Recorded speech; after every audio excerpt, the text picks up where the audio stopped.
연애에서 대화가 어색해지는 순간은 대부분 비슷합니다. 처음에는 좋게 흘러가던 분위기가 어느 순간부터 뚝 끊기고 서로 무슨 말을 해야 할지 몰라 정적이 생기죠. 그때 우리는 보통 대화 코드가 안 맞나? 라고 생각하지만 사실은 대화를 잘못 끌고 가고 있는 경우가 훨씬 많습니다.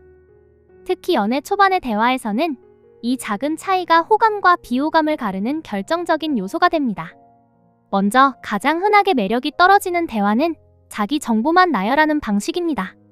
처음 만났는데 직업 이야기에서 시작해서 연봉, 자산, 앞으로의 계획까지 줄줄 이어지는 대화는 듣는 사람을 점점 지치게 만듭니다. 이 대화가 불편한 이유는 그 대화 속에 내가 들어갈 틈이 없기 때문입니다. 연애 대화는 서로 주고받는 흐름이 있어야 하는데 자기 이야기가 길어질수록 상대는 고개를 끄덕이게만 되고 어느 순간부터는 반응할 말조차 사라집니다. 결국 대화는 이어지고 있는 것 같지만 감정은 전혀 쌓이지 않는 상태가 됩니다. 또 하나, 연애에서 은근히 거부감을 만드는 유형은 감정의 온도가 맞지 않는 사람입니다. 아직 서로를 잘 모르는 단계인데도 과하게 깊은 칭찬을 하거나 지나치게 감정을 앞서 표현하는 경우가 여기에 해당합니다. 처음 보자마자 느낌이 왔다. 너무 이상형이다. 같은 말은 듣기에는 좋을 수 있지만 관계의 속도보다 감정이 먼저 앞서 나가면 상대는 부담을 느끼게 됩니다. 연애에서 중요한 건 얼마나 강하게 표현하느냐가 아니라 지금 관계에 맞는 온도로 다가가고 있는지입니다. 질문 방식에서도 매력의 차이는 분명하게 드러납니다. 질문을 많이 던진다고 해서 대화를 잘하는 건 아닙니다. 연애하면서 많이 힘드셨죠? 이전 연애에서 상처 많이 받으셨을 것 같아요. 처럼 이미 답을 정해놓은 질문은 상대를 이해하는 것처럼 보이지만 실제로는 상대의 감정을 단정해버리는 말이 됩니다. 이런 질문을 받으면 상대는 자신의 진짜 감정보다 질문에 맞는 답을 골라야 하는 상황에 놓이게 되고 그 순간 대화는 자연스럽게 경직됩니다.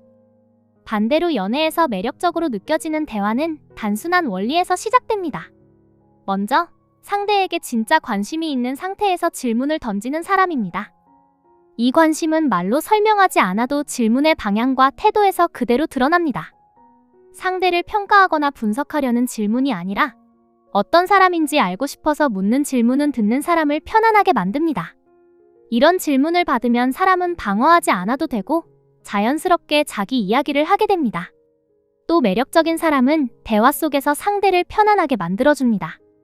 질문이 부담스럽지 않고 대답에 대해 적절한 리액션이 이어지며 상대가 말하다가 머뭇거리면 재촉하지 않습니다.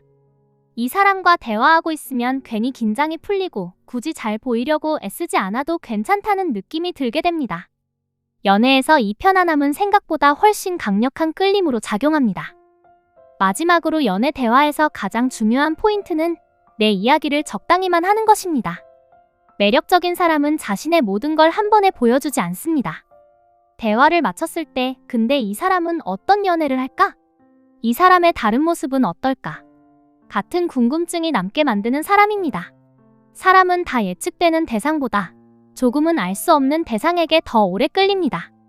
그래서 내 이야기는 대화를 여는 정도, 상대를 안심시키는 정도까지만 꺼내는 것이 좋습니다. 결국 연애에서 매력적인 대화란 말을 잘하는 능력이 아니라 상대가 나와 함께 있을 때 어떤 감정을 느끼게 하느냐의 문제입니다. 편안함을 느끼게 하고 관심받고 있다는 인상을 주며 동시에 여백을 남기는 대화는 시간이 지나도 오래 기억에 남습니다. 이런 대화가 쌓일수록 사람은 자연스럽게 더 알고 싶어지고 그 궁금증이 결국 끌림으로 이어집니다.